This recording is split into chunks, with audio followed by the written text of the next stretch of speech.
Shalom Church, senang rasanya bertemu kembali dalam ibadah raya minggu ini. Kami berdoa saudara semua dalam keadaan sehat dan dalam lindungan Tuhan. Kami ingatkan jemaat yang menghadiri ibadah onsite untuk tetap mematuhi protokol kesehatan ya. Dan bagi jemaat yang mengikuti secara online, yuk tetap bersama kami menikmati hadirat Tuhan.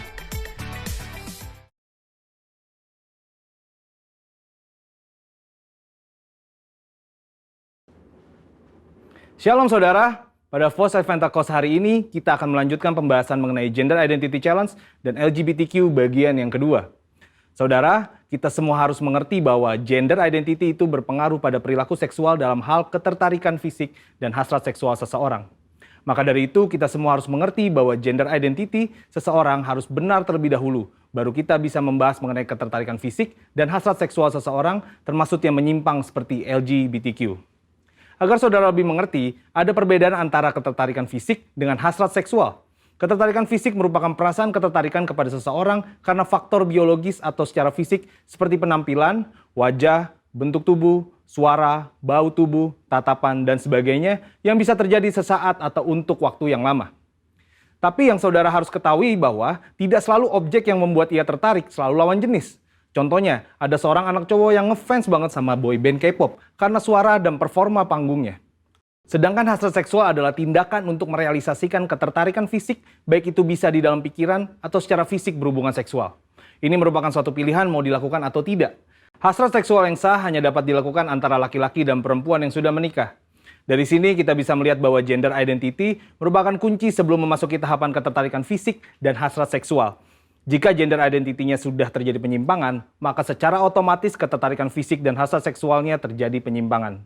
Jika ketertarikan fisiknya sudah benar sesuai organ reproduksi seksualnya, maka untuk merealisasikan hasrat seksualnya pun harus benar, yaitu hanya boleh dalam pernikahan.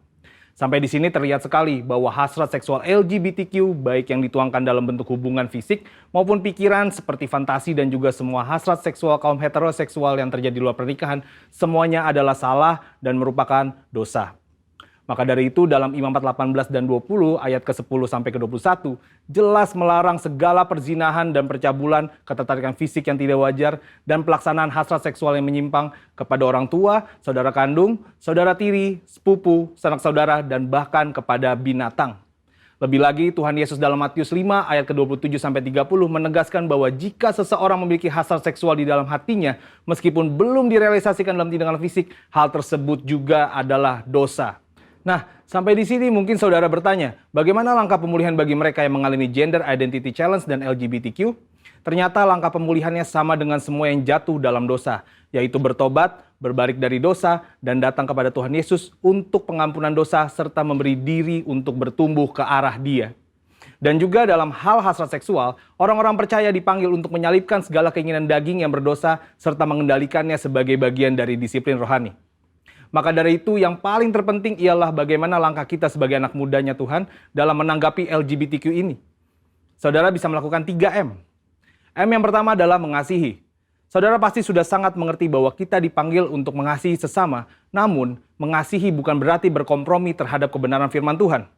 Karena tindakan untuk membenarkan perilaku penyimpangan seksual bukanlah tindakan kasih, melainkan tindakan menghancurkan. Untuk itu, GBI sendiri telah memandang disorientasi seksual kaum LGBTQ adalah dosa. Namun, GBI meyakini bahwa kuasa Yesus dan pekerjaan Roh Kudus mampu mengubahkan orang berdosa. Jadi, wujud kasih kita yang benar kepada kaum homoseksual bukan memandang perilaku itu benar berdasarkan hak asasi manusia, namun justru menolong mereka keluar dari perbuatan dosa itu sesuai 1 Korintus 6 ayat yang ke-9 sampai ke-11. Selain itu, gereja atau kita sebagai orang percaya dapat menjadi wadah dan sarana yang positif dalam melahirkan pertumbuhan iman dan penguatan nilai-nilai rohani yang baru. M yang kedua adalah membantu. Gereja atau orang percaya dipanggil untuk membantu dengan memberikan pengajaran-pengajaran yang benar mengenai gender identity, batasan ketertarikan fisik dan hasrat seksual, sehingga orang-orang yang bergumul dapat kembali pada gambaran rupa dan gambar Allah sebagaimana Allah menciptakan manusia pada awalnya. Dan M yang ketiga adalah mengingatkan. Sebagai komunitas orang percaya, saudara juga dapat saling mengingatkan bahwa perjalanan hidup orang Kristen adalah mencapai keserupaan dengan Kristus. Yang berarti bahwa proses pengudusan hidup tidak akan pernah berhenti di sepanjang kita hidup di dunia ini. Meskipun ada pilihan berbuat dosa, namun kita memilih untuk menghindari dosa tersebut. Kesimpulannya, Tuhan membenci serta menganggap dosa semua perbuatan zina, cabul, penyimpangan seksual, dan siapapun yang tidak dapat mengontrol hasrat seksualnya. Sebagai komunitas orang percaya, kita tidak dapat terhindar dari orang yang memilih hidup dalam penyimpangan seksual, namun respon dan sikap kita adalah tetap mengasihi mereka, membantu mereka untuk mengendalikan perilaku seksual mereka, serta mengingatkan bahwa perjalanan hidup setiap orang percaya adalah ke arah Kristus. Saudara, untuk penjelasan lengkapnya dari tim teologi kami, silakan cek link yang ada di atas atau scan QR Code yang tersedia. Salam integritas, Tuhan Yesus memberkati.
Puji Tuhan, Shalom Bapak Ibu.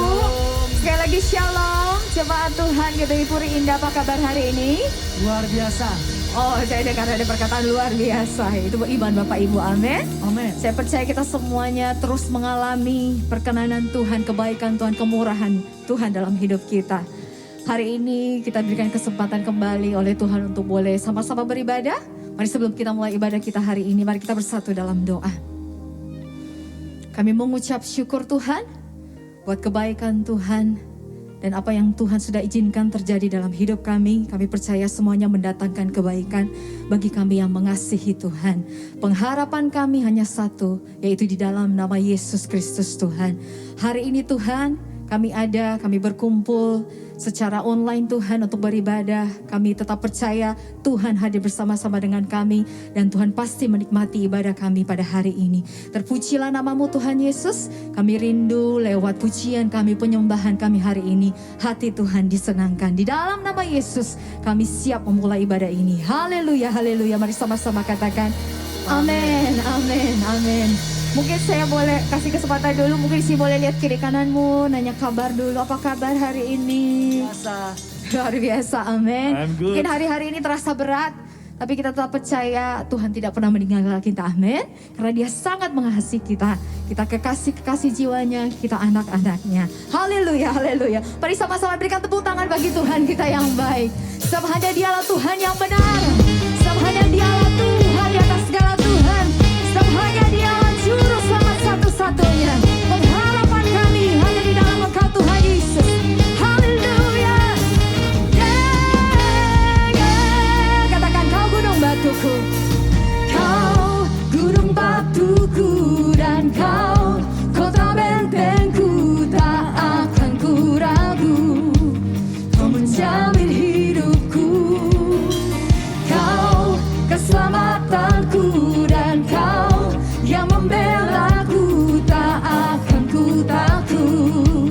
Bersamamu di dalam, katakan walau badai menerpa di dalam hidupku ini, namun tanganmu Tuhan, amin, mengangkatku tinggi. Kau Tuhan yang benar, tak pernah tinggalkan. Dahulu sekarang selamanya, janji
katakan hanya di dalam kuasa. Amin. Pasti tersedia kemenangan bagiku selama-lamanya. Yes, amin. Kami percaya pengharapan kami tidak pernah sia-sia di dalam Engkau Tuhan. Amin. Katakan firman-Mu. Firman terangi jalan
di dalam-Mu Tuhan, hanya di dalam-Mu. Hanya di dalam nama Yesus.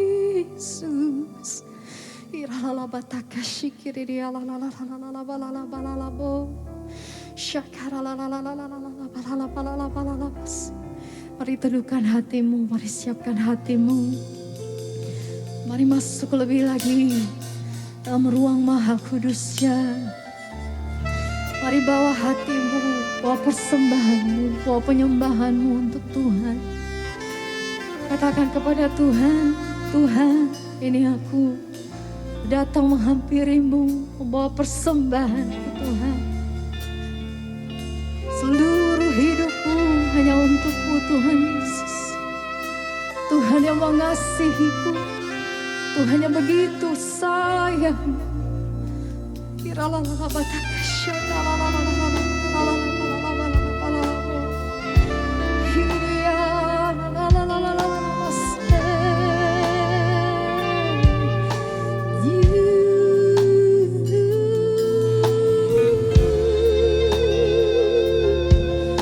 Kami datang sebagaimana kami ada hari ini Tuhan.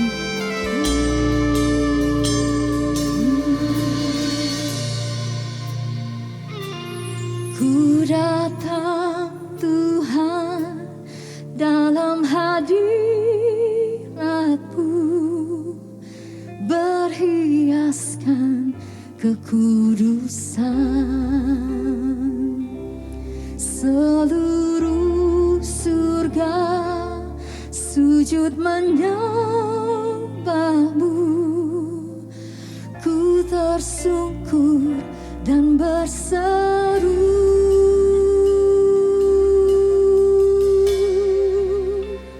Kudus, kuduslah, kuduslah Tuhan, Allah semesta alam.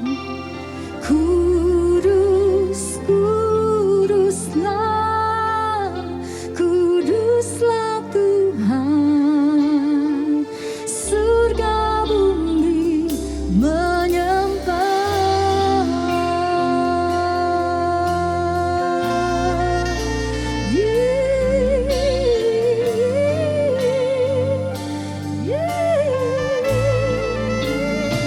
Sama-sama.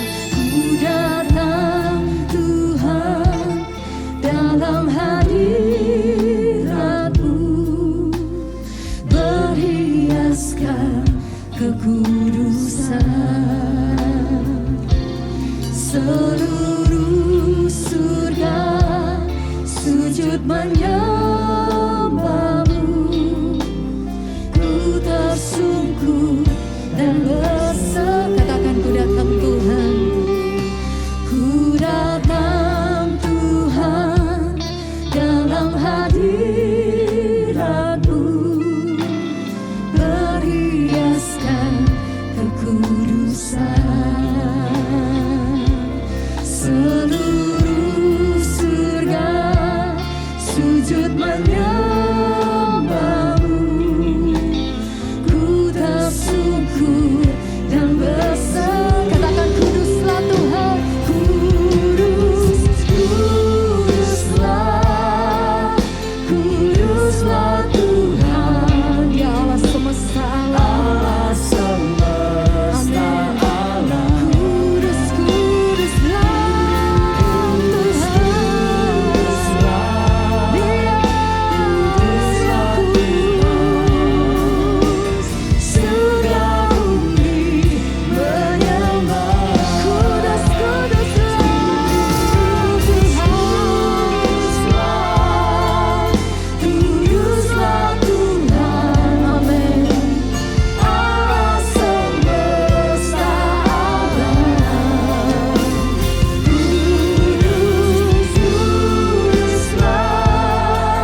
Sama-sama katakan kudus, kuduslah Tuhan. Kudus, kuduslah, kuduslah Tuhan, Allah semesta alam. Katakan kudus, kuduslah Tuhan. Sebab itulah namanya kudus, namanya suci. Kami panggil Engkau Allah yang kudus. Sekali lagi katakan kudus, kuduslah Tuhan.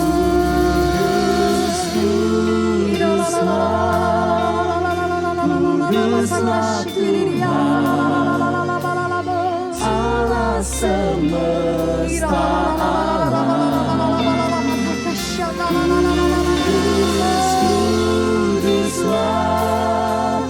Kuduslah Tuhan, oh mari serukan kudus, kuduslah,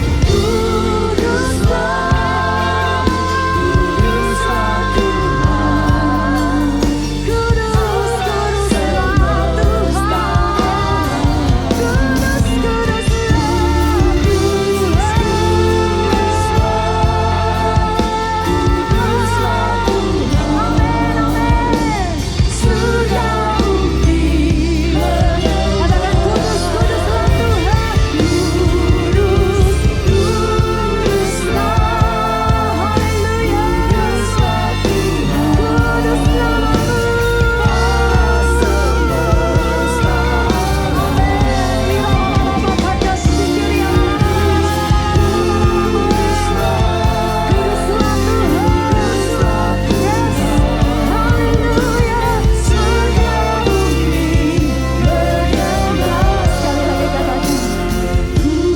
kudus, kuduslah Tuhan, kudus,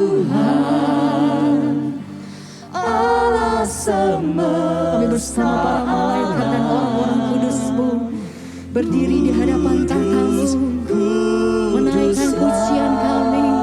Kami serukan kudus, kudus, kuduslah Tuhan. Amin, amin. Sekali lagi katakan kudus, kuduslah, kudus, kuduslah, kuduslah Tuhan. Amin. Allah semesta alam, kudus, kuduslah, kuduslah Tuhan. Surga dan bumi sujud menyembah-Mu Tuhan.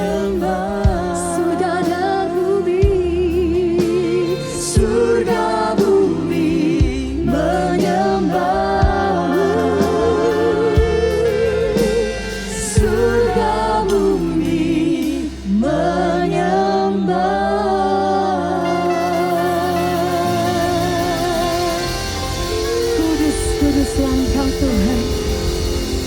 Siap untuk menerima firman-Mu hari ini di dalam nama Yesus. Haleluya.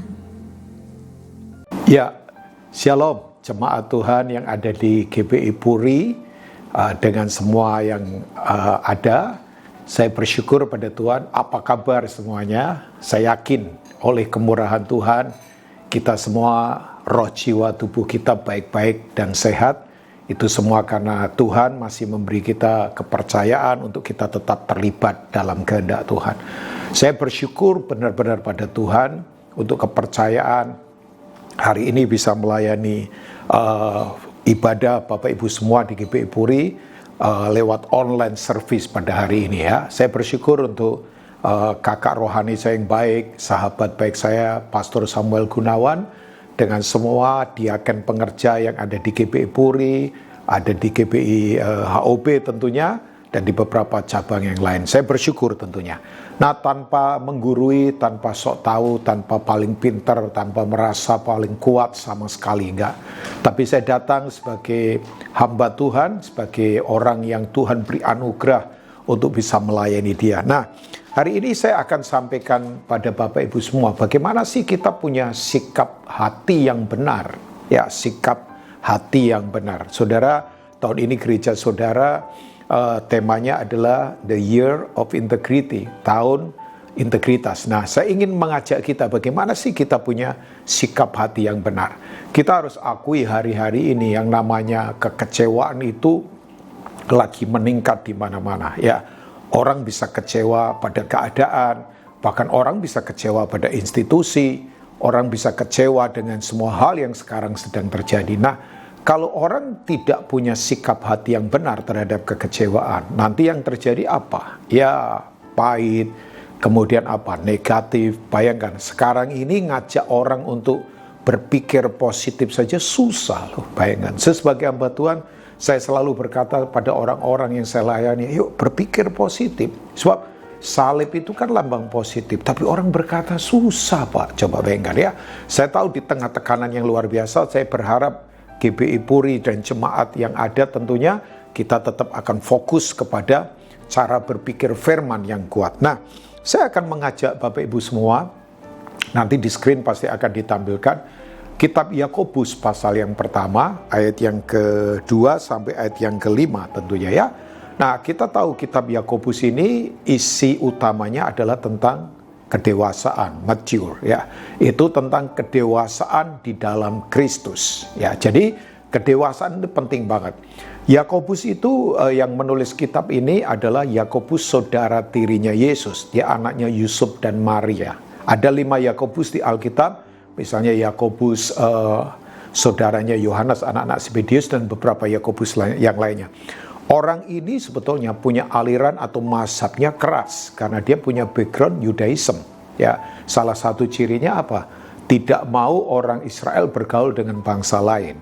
Ya, satu kali sampai Petrus itu pernah Paulus pernah tegur Petrus gara-gara waktu dia lagi makan dengan orang-orang di luar Israel, begitu ketemu kelompok Yakobus, dia tinggalkan persekutuan itu. Makanya Paulus rebuke Petrus ya. Ya, itu dalam perjalanan pelayanan hal-hal itu biasa kan, untuk kita saling mengingatkan supaya tidak terjadi kemunafikan, kesalahan, dan sebagainya. Nah, tapi Yakobus kemudian dalam perjalanan kehidupannya banyak mengalami perubahan kehidupan. Makanya Bapak Ibu kalau membaca kitab Yakobus luar biasa. Tentang doa, tentang bagaimana kita kendalikan lidah, tentang apa itu iman, itu semuanya ada di kitab Yakobus. Nah, saya akan membacakan buat Bapak Ibu ya ayat yang kedua sampai ayat yang kelima dari Alkitab kita. Saudara-saudaraku, anggaplah sebagai suatu kebahagiaan apabila dompetmu tebal. Saya bercanda enggak ya. Apabila kamu jatuh ke dalam berbagai-bagai pencobaan. Sebab kamu tahu bahwa ujian terhadap imanmu itu menghasilkan ketekunan. Dan biarkanlah ketekunan itu memperoleh buah yang matang, supaya kamu menjadi sempurna dan utuh dan tidak kekurangan suatu apapun. Ayat yang kelima.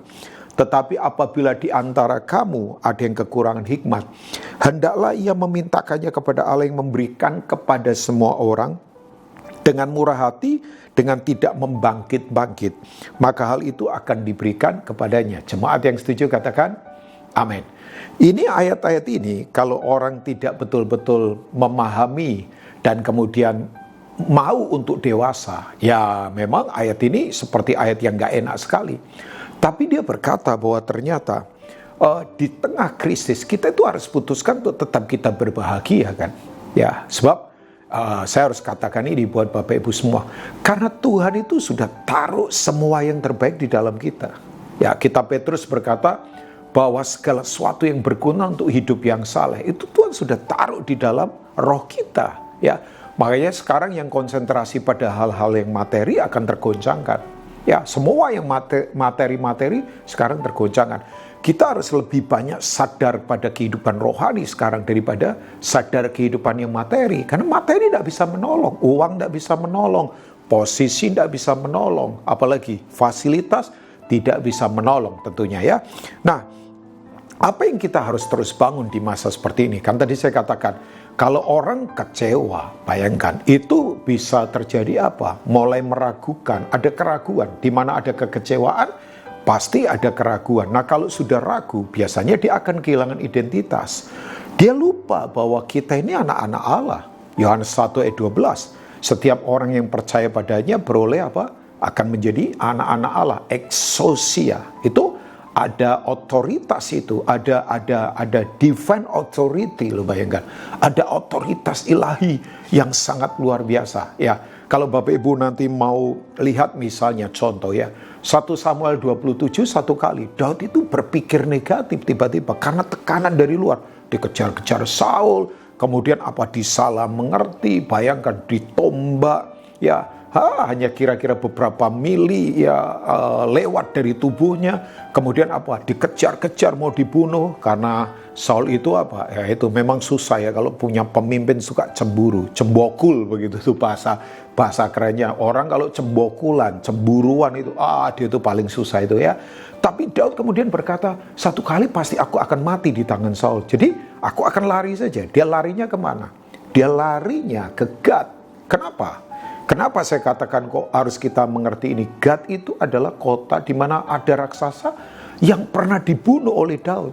Raksasa itu adalah senjata negaranya Filistin, Goliat namanya. Jadi bayangkan, orang yang disebut dengan warrior, pahlawan, orang yang disebut fighter, dia petempur dalam peperangan.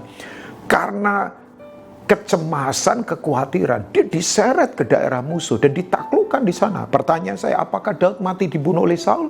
Enggak. 2 Samuel 23, waktu Daud mau mati, Daud mati dalam kondisi tua, diberkati, sehat. Memang betul, intimidasi itu seringkali tidak terjadi, Bapak Ibu.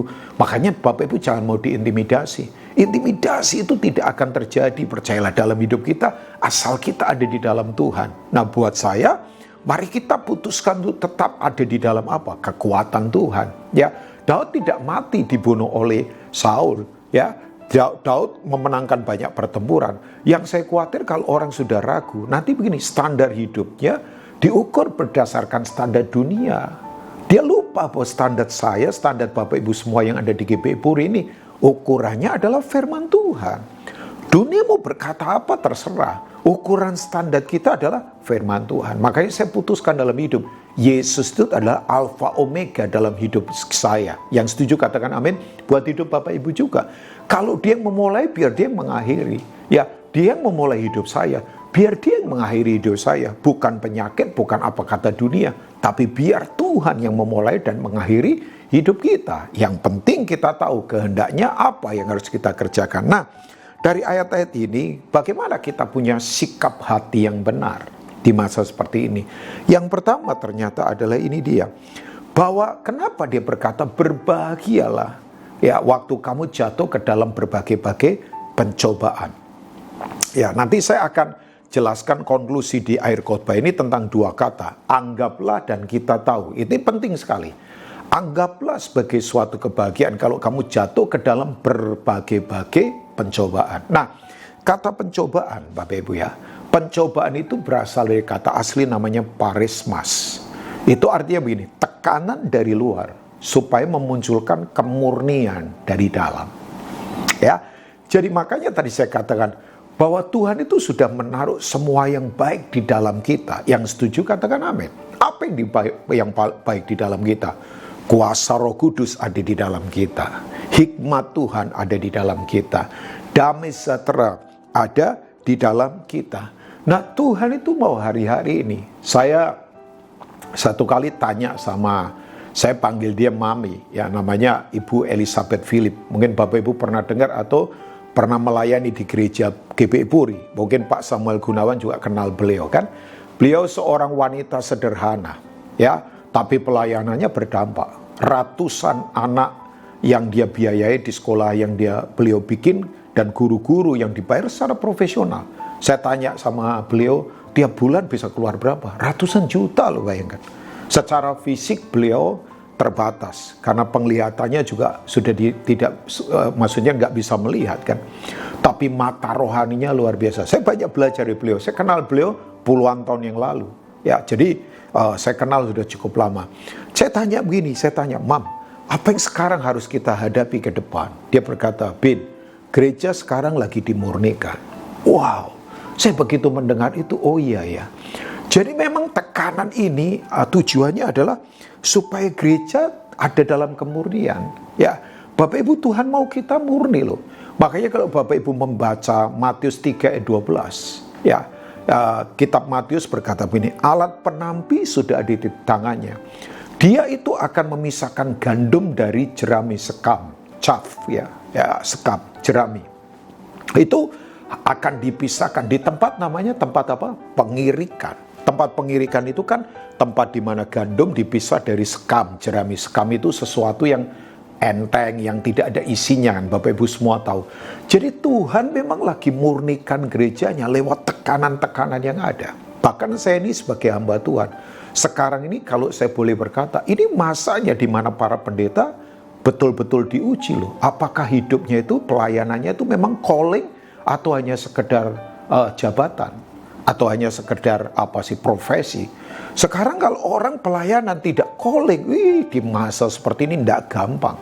Saya tahu secara finance gereja juga mengalami banyak penurunan mungkin, ya kan, pendeta-pendeta yang tadinya mungkin ya jadwal-jadwal kemana-mana bisa saja berubah semuanya. Tapi it's okay. Buat saya itu hal yang asik malah, karena saya sedang dimurnikan dari dalam. Ya, sebab Tuhan lagi memang mau punya mempelai yang tak bercacat celah. Jadi Tuhan memang lagi dimurnikan, lagi memurnikan maksudnya ya. Bukan Tuhan dimurnikan, Tuhan lagi memurnikan. Seperti kalau Bapak Ibu baca kitab Daniel pasal yang ketiga. Menurut para ahli, kitab Daniel itu kan kitab apokaliptik. Itu kitab penyingkapan in the future. Ya, ada beberapa kitab yang memang menyingkapkan akhir zaman. Daniel, kemudian kitab Wahyu. Dan kemudian ada beberapa nubuatan seperti Yeskiel dan sebagainya ya. Tapi di kitab Daniel menurut para ahli, senternya itu ada di pasal 3. Nah pasal 3 itu tentang apa? Perapian yang menyala-nyala kan. Ya Bapak Ibu, yang luar biasa nama Daniel nggak ada di situ. Ya, penulisnya Daniel, tapi Daniel nggak ada. Memang ini zamannya tidak ada lagi Superman. Semua harus pelayanan tubuh. Ya, komunal bersama-sama. Makanya saya prihatin kalau sesama anggota tubuh Kristus masih saling debat yang tidak perlu, hanya soal dogmatika dan sebagainya. Aduh, saya prihatin sekali ya. Nah Bapak Ibu, apa yang terjadi? Sadrah, Mesak, Abednego itu komunal ya. Jalan di dalam api tidak boleh sendirian, harus bersama-sama. Tapi saya ingatkan, waktu di dalam api, jangan ada yang bawa bensin. Nanti terbakarnya lebih parah. Bensin kepahitan, menggerutu, bensin kesombongan, dan sebagainya. Bapak Ibu tahu apa yang terjadi? Begitu mereka dimasukkan ke dalam api karena tidak mau kompromi dengan sistem Babel. Kita tahu ya, Bapak Ibu nanti baca saja Daniel pasal 3. Mereka diikat oleh tali Babel. Ya, diikat tali Babel apa? Banyak orang sekarang mungkin terikat tali Babel. Tali kenajisan, tali apalagi ketamakan, tali mamonas misalnya. Begitu kemudian mereka diikat oleh tali Babel, Bapak Ibu tahu yang terjadi. Masuk ke dalam api, itu tali Babelnya putus semua, lepas semua. Jadi Tuhan sekarang ini ternyata di balik api dia lagi hanguskan semua tali-tali Babel yang mengikat orang percaya. Supaya orang percaya betul-betul ada dalam kemurnian. Makanya tadi saya katakan, kita jangan sadar materi lagi sekarang. Sadarlah yang rohani. Kalau saya bilang rohani bukan sok ngeroh-ngeroh. Ya Bapak Ibu semua tahu lah, saya bukan tipikal orang yang suka ngeroh-ngeroh. Ada orang suka ngeroh kan. Ditanya bahasa Indonesia menjawabnya bahasa roh. Tapi hidupnya nggak rohani. Ya kan? Ya menurut saya buat apa? Orang yang rohani adalah hidup secara natural. Ya apa adanya tapi nilai-nilainya rohani. Janji tepati. Ya kan? Kemudian disiplin dalam kehidupan. Nggak suka berkhianat. Nah Bapak Ibu yang luar biasa begini, kita harus sadar secara rohani, yaitu mentalitas yang lagi dimurnikan sekarang ini. Sekarang misalnya ya, kalau Tuhan lagi tekan kita di sisi keuangan misalnya, itu tujuannya supaya kita sungguh-sungguh, oh iya sadar bahwa materi tidak bisa tolong saya ternyata. Ya, kita punya uang nggak masalah, Tapi jangan sampai uang kita personifikasikan menjadi pribadi seperti Tuhan. Dia jadi Tuhan. Matius 6 ayat 24. Kamu jangan mengabdi kepada mamon. Ya, nah saya yakin ini waktunya kalau Tuhan izinkan tekanan ini terjadi supaya rasa aman kita ditaruh kembali kepada Tuhan. Kalau Bapak Ibu baca 1 Raja-Raja pasal yang ke-17, ya kalau Bapak Ibu coba lihat di sana, waktu masa kelaparan 3,5 tahun tidak turun hujan. Saudara yang luar biasa, Tuhan suruh Elia. Elia itu adalah tokoh pergerakan, movement, gambaran movement. Saya berharap gereja Puri selalu ada di movement kan, ada di pergerakan ya. Bapak Ibu yang luar biasa, Tuhan suruh Elia kemana? Tidak ke Sungai Yordan. Sungai Yordan sungai besar loh. Ya, arusnya besar, tapi dia disuruh pergi ke Sungai Kerit. Bapak Ibu, waktu saya belajar arti kata kerit, kerit itu artinya cutting, ya pemotongan, dipotong. Sekarang semua yang tidak perlu dipotong, daging-daging dipotong. Tapi di Sungai Kerit, Tuhan pelihara. Sungai itu kan bicara tentang pengaruh, karena ada arus kan Bapak Ibu, mengalir. Walaupun alirannya nggak segede Sungai Yordan, tapi Tuhan tolong Elia. Lewat apa? Caranya Tuhan itu kalau punya humor tingginya luar biasa. Dia kemudian itu Bapak Ibu, dipelihara Tuhan lewat burung gagak. Bayangkan burung gagak itu suaranya jelek loh. Suaranya jelek. Sekarang kan kita dengar suara jelek di mana-mana. Hoax begitu. Suara jelek kematian. Lah burung gagak juga lambang kematian kan. Sekarang kita ada di atmosfer di mana kematian di mana-mana kan. Tapi yang lebih ngeri kan kematian-kematian mentalitas. Ya, makanya tragedi bukan mati kan. Mati dalam Tuhan itu enggak tragedi. Tapi kalau hidup sudah mati, nah itu mati pengharapan, mati sukacita. Dipeliharanya lewat burung gagak. Ya, suaranya jelek. Kan sekarang berita jelek di mana-mana. Terus kematian lagi. Tapi Tuhan pelihara pagi sore dikirim roti dan apa? Daging. Bayangkan. Ya, dikirim itu fresh from heaven, bayangkan. Itu segar dari surga. Itu masakannya para malaikat. Tuhan pelihara, bayangkan. Jadi kalau sekarang kita mengalami tekanan itu, Tuhan lagi murnikan. Kalau sekarang ini Tuhan lagi proses di sisi kesehatan misalnya. Ada tekanan di sisi itu. Tuhan izinkan terjadi itu terjadi. Ya ini maksudnya begini, supaya kita sadar makna hidup buat apa ya. Kalau saya sehat itu untuk apa sih? Ada banyak orang ketika sehat lupa. Hanya untuk mementingkan diri sendiri. Bagaimana liburan lebih banyak. Bagaimana beli-beli barang lebih banyak. Bagaimana kemudian memuaskan keinginan lebih banyak. Saya katakan ya punya uang tidak salah. Tapi kalau uang sudah jadi rasa aman, nah itu membuat Tuhan jadi cemburu dalam kehidupan. Karena dia mengasihi kita. Dia sangat menginginkan kita. Yang setuju katakan amin. Sebenarnya kalau saya bilang ya Bapak Ibu, ini untuk saya. Tuhan itu tidak butuh saya loh. Tuhan sempurna kok. Tapi dia ingin saya. Sementara maaf, banyak orang butuh Tuhan. Butuh ditolong, disertai, diberkati. Tapi belum tentu ingin Tuhan. Ya, karena itu nyesek banget buat Tuhan. Tuhan ingin Bapak Ibu. Dimanapun Bapak Ibu sekarang berada, apapun kondisi Bapak Ibu, Tuhan itu menginginkan Bapak Ibu, lebih dari fasilitas, lebih dari kedudukan Bapak Ibu, lebih dari gelar Bapak Ibu. Dia mau kalau kita sehat, kita melakukan kehendaknya. Nah, jadi tekanan kesehatan membuat kita berpikir, sekarang ini saya yakin orang lebih berpikir, makna hidup untuk apa ya? Apa sih tujuan saya hidup? Bayangkan sekarang orang semua berpikir ke sana. Ya kecuali yang dablek-dablek ya, saya nggak tahu yang degil-degil maksudnya. Ya kalau ada tekanan-tekanan material sekali lagi, ya seperti tadi saya katakan, supaya kita kembali kepada kehidupan rohani yang kuat. Jemaat Puri yang mau katakan amin. Jadi yang pertama adalah pencobaan itu kenapa berbahagia? Karena itu semua tekanan yang dari luar akan memunculkan semua kemurnian. Dalam diri kita Bapak Ibu, Tuhan sudah taruh semua yang baik, percayalah ya.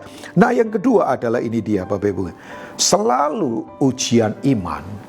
Ya, kenapa kita harus punya sikap yang baik? Semua iman itu harus melewati proses ujian. Selalu ujian iman itu akan menghasilkan karakter kedewasaan. Ya, kalau tadi kita baca di ayat yang keberapa itu ya?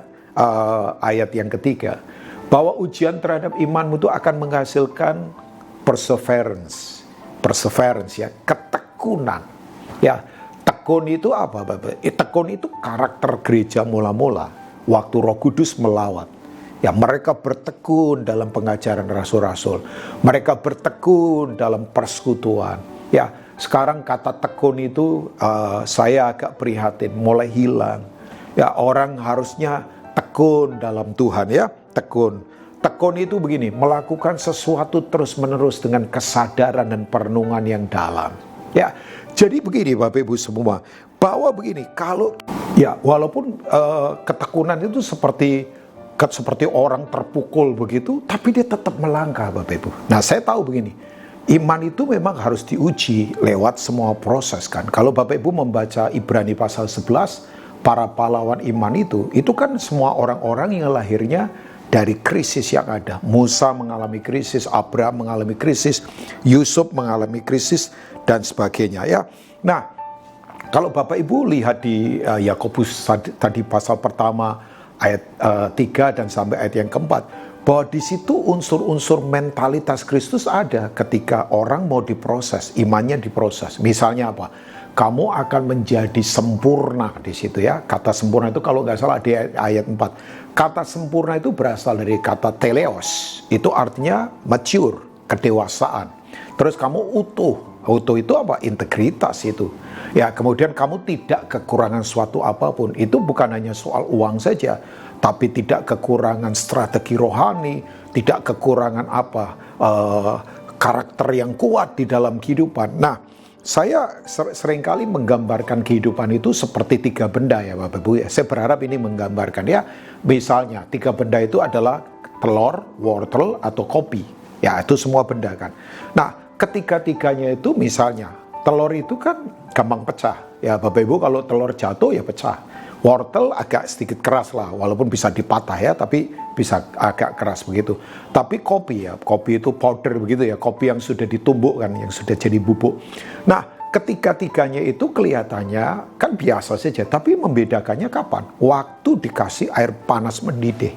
Ya, misalnya ada orang yang rapuan seperti telur, apa-apa nangis, apa-apa kecewa misalnya.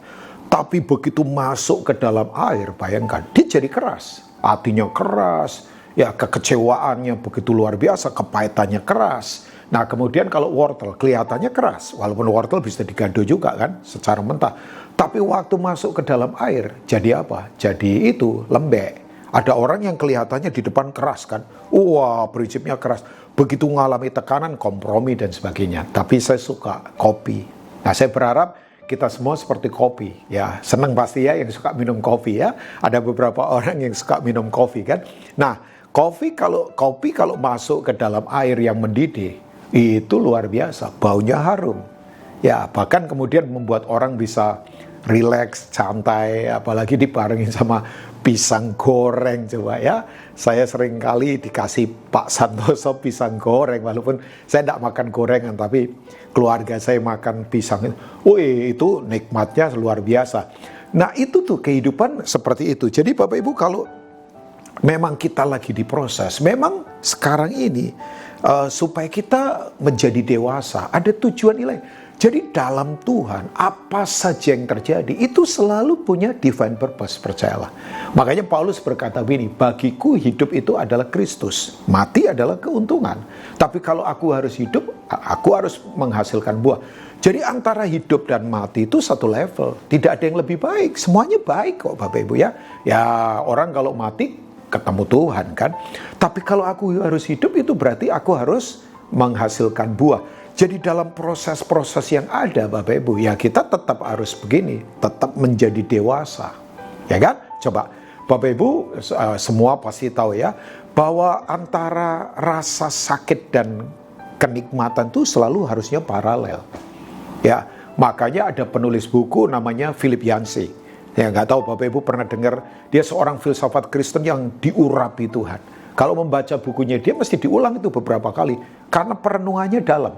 Saya yakin Pastor Sam, kemudian Pastor Dio familiar dengan nama orang ini kan. Nah, saya itu punya salah satu bukunya dia sudah cukup lama. Saya lagi ulang baca lagi, udah sekian tahun saya punya. Judulnya nggak enak, di dalam bahasa Indonesia begini, di mana Tuhan waktu kita menderita. Wah, itu buku begitu saya baca, betul-betul begini, menghantam dalam hidup saya. Ya, misalnya dia berkata, ternyata sel-sel rasa sakit itu penting. Karena orang kan sekarang coba mau menghilangkan rasa sakit dengan misalnya painkiller misalnya ya, penghilang rasa sakit, pokoknya mau cepat. Padahal seringkali rasa sakit itu menjadi sinyal yang bagus buat tubuh kita, supaya kita aware terhadap kesehatan kita. Misal, dia kasih contoh, orang-orang yang kena sakit kusta parah misalnya, ketika sel-sel rasa sakitnya hilang, itu beberapa jarinya, kemudian ada yang telinganya, itu copot gara-gara apa? Digigit tikus, itu tidak lagi punya rasa sakit.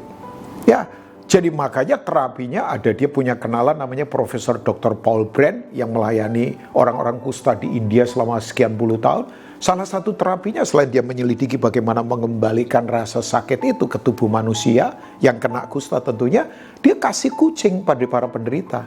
Jadi diikat, kucing diikat. Supaya kalau dia tidur, ketika ada tikus, kucingnya kemudian makan tikus itu. Saya waktu merenung ini, saya berkata iya ya. Kemudian saya ingatkan, there is no glory without cross. Tidak ada kemuliaan tanpa salib. Sorry ya, orang mau mulia tanpa salib pasti licik, pasti suka shortcut, pasti suka ambil jalan pintas itu. Nah, Bapak Ibu begini, jadi semua yang terjadi itu tujuannya supaya mendewasakan. Saya yakin ini waktunya di rumah masing-masing, di mana kita sekarang lagi banyak ditarik sabat, riset, gereja lagi dilenturkan tangannya, lagi disiapkan tangannya untuk melenturkan anak busur panah supaya kita kuat. Gereja lagi dibangun lagi dari dalam. Ya memang nggak nyaman. Saya suka punya prinsip dalam hidup gini, nikmati saja ketidaknyamanan dengan cara senikmat-nikmatnya. Mari kita nikmati semua ketidaknikmatan ini dengan cara senikmat-nikmatnya. Karena kita punya apa? Pengertian.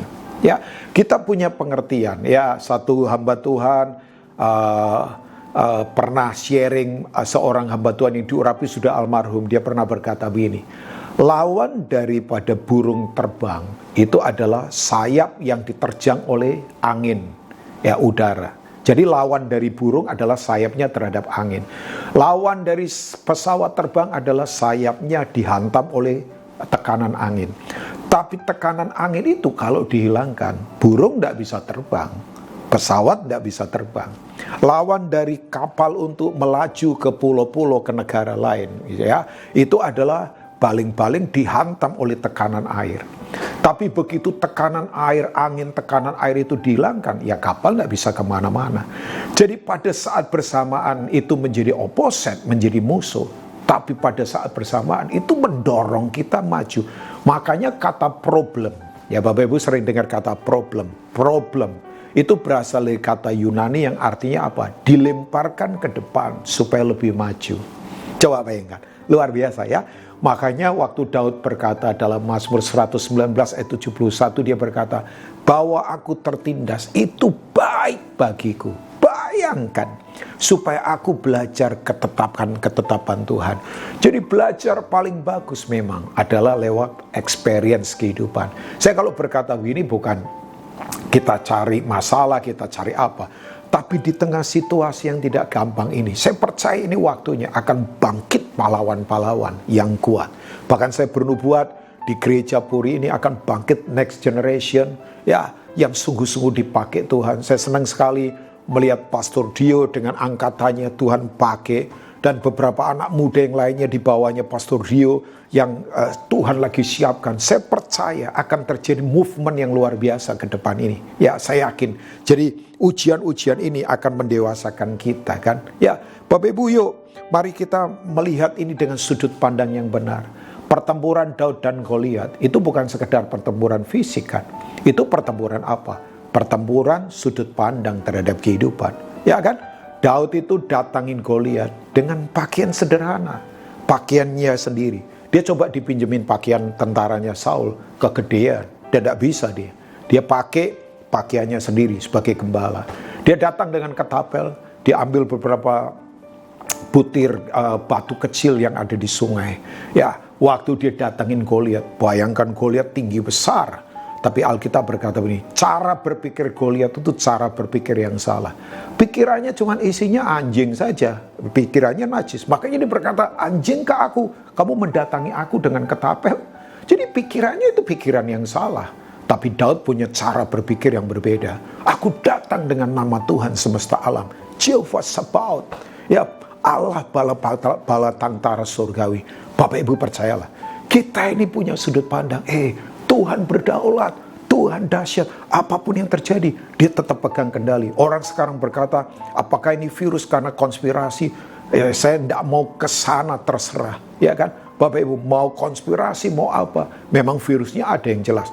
Tapi kita punya Tuhan yang lebih besar. Jangan besar-besarkan virus sudah. Kata corona itu artinya kan mahkota. Kita tidak perlu mahkotai virus. Kita tetap mahkotai anak domba Allah yang sudah disembelih, yang menyelamatkan dosa dunia ini. Yang setuju katakan amin. Makanya Daud begini, kalahkan Goliat. Itu bukan sekedar pertempuran fisik. Fisikal Daud kalah. Tapi ini soal mentalitas. Daud penggal kepalanya. Dan kemudian begini, Israel menjarah musuhnya. Ya, nah hal yang sama. Ujian ini akan mendewasakan kita. Tapi yang ketiga, Bapak Ibu, saya tutup dengan ini. Saat krisis yang seperti sekarang ini kita terjadi, Tuhan akan berikan buat kita hikmat dari surgawi.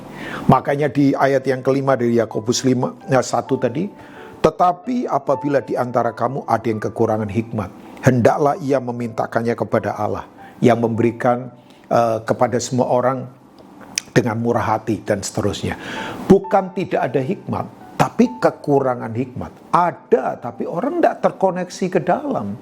Karena orang tidak mau selalu mericek yang di dalam. Nah, hikmat itu kan berasal dari kata Sophia. Itu ide dasar pemikiran yang kuat. My question, siapa hikmat kita? 1 Korintus 1 ayat 30. Ya, nanti tim multimedia bisa tampilkan. Tetapi Kristus itu, jadi Kristus adalah hikmat bagi kita. Yang Bapak Ibu yang percaya katakan amin. Makanya betul, dia ada di dalam kita. Saya punya prinsip dalam kehidupan, kekristenan itu jangan modelnya internalisasi. Sesuatu yang dari luar ke dalam. Tapi harus manifestasi dari dalam keluar. Makanya saya dorong jemaat Puri ini, ya pasti Bapak Ibu lakukan ini, perenungan firman. Perenungan yang sampai firman itu menguasai pikiran, perkataan, tindakan kita. Seringkali ada orang yang begini, saya pengen ngomong apa, ngomong saja. Lupa bahwa itu menyakiti, jangan. Hikmat tidak pernah begitu. Kalau Bapak Ibu baca Yakobus 3 ayat 17 dan seterusnya, Yakobus 3 ayat 17 dan 18. Hikmat itu bukan sekedar teori. Hikmat itu adalah lifestyle, pola hidup. Pola hidup apa? Pola hidup Kristus yang menyerang semua kedagingan dan keegoisan. Makanya hikmat dari atas itu murni, pendamai, peramah, tidak munafik, tidak memihak. Ya, jadi hikmat itu ada beberapa kan. Hikmat dari dunia, hikmat dari manusia, hikmat dari setan. Tapi hikmat dari surga. Nah, kita semua harus hidup dalam hikmat surga. Makanya betul, kalau orang punya hikmat, kedalamannya kuat. Tuhan sekali lagi sudah taruh banyak hal besar di dalam kita. Ya, itu tinggal dikeluarkan. Misal saya kasih contoh ya. Ada seorang dokter. Ya, dokter ini dia waktu praktek di rumah sakit atau mana, karena kecewa dengan sistem yang ada, kok lihat begini, hanya cari untung, kecewa. Kemudian dia tinggalkan profesi sebagai dokter, jadi petani. Tapi waktu di pertanian itu ternyata terjadi wabah di daerah itu. Nggak tahu wabah apalah, sakit apa. Kemudian dia tolongin orang-orang yang ada di situ dengan ilmu kedokterannya dia. Dan banyak yang sembuh. Dan setelah itu dia sadar, oh iya, saya itu ternyata berfungsi harusnya menjadi dokter. Itu ada hikmat dari dalam yang harus dikeluarkan dari dalam. Nah, semua itu ada pada kita waktu kita percaya Yesus. Yang percaya katakan amin Bapak Ibu. Makanya kita tidak perlu internalisasikan sesuatu yang dimasukkan dari luar. Tapi kita manifestasikan apa yang Tuhan sudah taruh di dalam hidup kita. Nah, saya tadi sudah katakan di awal saya sharing bahwa ada dua kata kunci. Anggaplah dan apa? Kita tahu itu ayat yang kedua dan yang ketiga dari kitab Yakobus. Anggaplah itu memakai kata hegiome bahasa Yunani. Itu pikiran utama yang sudah dipersiapkan karena kita kuat dalam perenungan firman. Nah, kita tahu itu adalah pengetahuan yang kuat, ya. Pengetahuan yang kuat. Ya, ada beberapa urutan tentang pengetahuan ya, yaitu asumsi, kemudian yang kedua adalah hikmat. Kalau asumsi itu tidak punya dasar yang kuat, tapi hikmat itu adalah dasarnya firman Tuhan. Saya berdoa jemaat Puri, kita akan tetap punya sikap hati yang benar. Sekali lagi, ini keadaan akan bakal panjang Bapak Ibu, tapi percayalah, orang-orang yang selalu punya kekuatan yang dari Tuhan tak akan terkalahkan oleh apapun. Terima kasih untuk waktu Bapak Ibu mau mendengarkan sharing yang sederhana ini. Hopefully ini jadi berkat buat kita semua. Izinkan saya berdoa untuk Bapak Ibu semua ya. Mari di rumah masing-masing taruh tangan di dada kita. Saya ingin berdoa untuk Bapak Ibu semua. Kirapa sekete karapata karapala papa, sandarapata karapata kasyede karapapa. Kuatkan umat-Mu Tuhan, untuk kami tetap punya sikap hati yang melekat pada Tuhan. Hari ini yang lemah dikuatkan, yang sakit disembuhkan. Firman-Mu tidak hanya sekedar menjadi informasi, tapi menjadi tuntunan kehidupan. Hamba berdoa untuk umat-Mu, pria, wanita, anak-anak muda, anak-anak kecil. Tuhan berkati setiap kami. Kami akan tetap kuat berjalan di dalam Tuhan. Berkati Pastor Samuel Gunawan dengan semua diaken yang ada di GPI Puri, HOB, RCC dan sebagainya. Tuhan pakai mereka semua untuk menyatakan kedahsyatan Tuhan. Bagimu hormat, bagimu pujian dalam nama Tuhan Yesus. Mari semua kita katakan amin. Tuhan memberkati Bapak Ibu.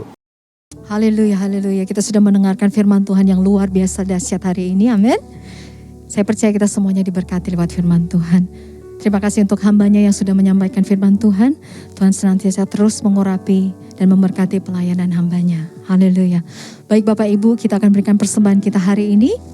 Mari persiapkan persembahanmu, dan sebelum kita memberi, mari kita bersatu dalam doa. Semua yang kami persembahkan ini, kami tahu itu juga berasal dari Tuhan, dan kami kembalikan hanya untuk hormat kemuliaan nama Tuhan. Berkati Tuhan setiap persembahan ini, supaya sungguh-sungguh lewat persembahan ini, pekerjaan Tuhan di rumah Tuhan ini boleh diberkati. Bagi setiap tangan-tangan yang mengerjakannya, mengelolanya, Tuhan juga memberikan hikmat, kebijaksanaan, roh takut akan Tuhan, supaya sungguh-sungguh mereka boleh mengelola persembahan ini hanya untuk kemuliaan nama Tuhan saja. Terima kasih Bapak, terima kasih Tuhan Yesus buat kesempatan yang baik ini untuk kami boleh membawa persembahan kami ke rumah Tuhan. Hari ini juga Tuhan kami berdoa untuk gembala sidang kami Bapak Niko Nyotora Harjo, dimanapun hamba-Mu ini berada, kami percaya perlindungan Tuhan senantiasa ada atas hamba-Mu ini. Kami juga berdoa Tuhan untuk gembala terkasih kami di tempat ini Bapak Samuel Gunawan Tuhan, beserta dengan Ibu Koni, dimanapun hamba-Mu ini berada, Tuhan juga menyertai dan melindungi kesehatan yang baik dan sempurna turun berlimpah atas hamba-Mu. Terpujilah nama-Mu Tuhan, dan khususnya hari ini Tuhan kami berdoa, kami membawa Tuhan buat setiap saudara-saudara kami di luar sana Tuhan, yang mungkin saat ini Tuhan sakit karena COVID-19. Tuhan Yesus jamah. Biar bilur-bilur dari Yesus memulihkan, menyembuhkan secara total. Kami percaya Tuhan adalah dokter di atas segala dokter. Tidak ada yang mustahil bagi Tuhan. Sekali lagi, tidak ada yang mustahil bagi Tuhan kami. Namanya Tuhan Yesus. Kami percaya Tuhan, bilur-bilur pun sudah menyembuhkan mereka. Saat ini juga terjadi kesembuhan di dalam nama Yesus. Di dalam nama Yesus. Tuhan, dengar setiap seruan doa anak-anak-Mu Tuhan. Jangan palingkan wajah-Mu dari mereka. Jangan palingkan telinga-Mu dari mereka Tuhan. Tuhan terus memegang tangan mereka. Tuhan selalu menyertai mereka. Kami serahkan mereka ke dalam tangan Tuhan. Kami tahu Tuhan lebih mengasihi mereka. Tuhan tahu apa yang lebih baik bagi mereka Tuhan. Sebab itu kami menyerahkan sepenuhnya anak-anak-Mu ini ke dalam tangan Tuhan. Biar terjadi apa yang menjadi sesuai dengan kehendak-Nya Tuhan. Karena kami percaya apa yang Tuhan lakukan dalam hidup kami, itu semuanya yang terbaik bagi kami. Terpujilah nama-Mu Tuhan Yesus. Kami juga mengucap syukur untuk seluruh jemaat Tuhan yang boleh mengikuti ibadah ini hari ini, baik secara online. Tuhan Yesus terus memberkati hati mereka, supaya terus ada kerinduan, rasa haus untuk datang terus memuji menyembah nama Tuhan. Kami tahu mungkin hari-hari ini kami dipisahkan oleh ruang dan waktu Tuhan, tapi kami percaya Tuhan kami tidak bisa dipisahkan oleh ruang dan waktu. Dia ada saat ini beserta dengan kami. Terima kasih Tuhan. Kami menyerahkan seluruh kehidupan menyerahkan kami ke dalam tangan Engkau. Kami menyerahkan bangsa dan kota kami Indonesia, Jakarta ke dalam tangan Tuhan Yesus. Tuhan yang menuntun, yang memimpin setiap pemimpin-pemimpin bangsa kami dan kota kami. Biar ada roh takut akan Tuhan turun atas kehidupan mereka. Kebijaksanaan juga ada dalam hidup mereka. Sehingga apa yang mereka lakukan senantiasa itu adalah keputusan yang terbaik dan berasal dari Tuhan. Terpujilah nama-Mu Tuhan Yesus. Sekali lagi kami mengucap syukur buat ibadah kami hari ini. Sebab kami tahu ibadah yang disertai dengan rasa cukup itu mendatangkan keuntungan dan luar biasa dalam hidup kami. Di dalam nama Yesus kami tutup ibadah ini dengan rasa syukur. Haleluya, haleluya, amin.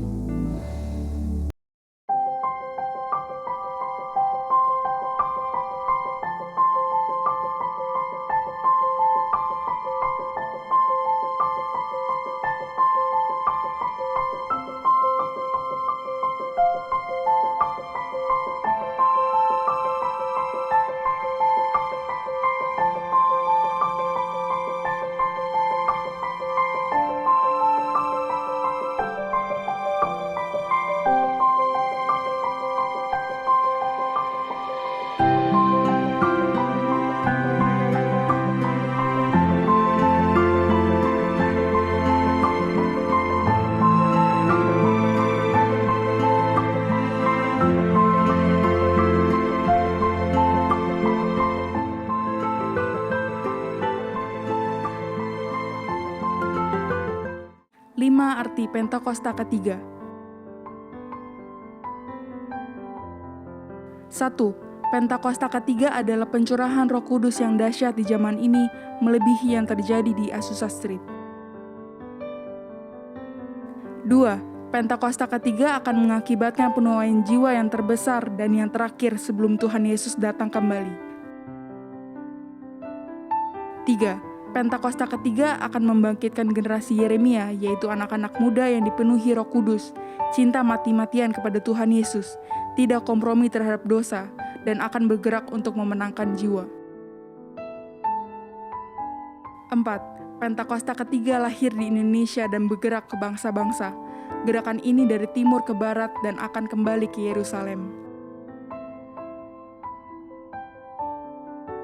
5. Pentakosta ketiga akan memberikan kuasa untuk menyelesaikan amanat agung dan setelah itu Tuhan Yesus datang kembali.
Puji Tuhan, kita sudah diberkati dengan pujian penyembahan dan firman Tuhan yang sungguh luar biasa.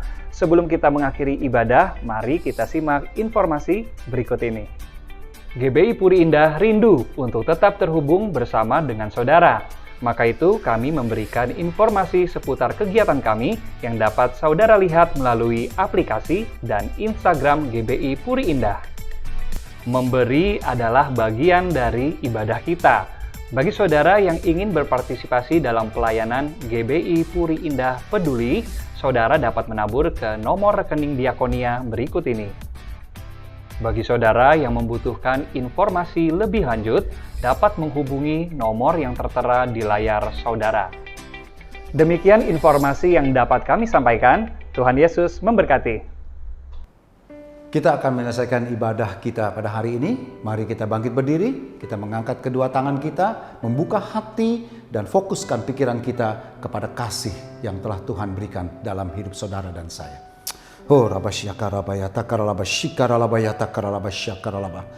Umat pilihan Tuhan, kekasih-kekasihnya Tuhan, terimalah berkat damai dan sejahtera, kasih dan cintanya, pemeliharaan yang tidak pernah berkesudahannya.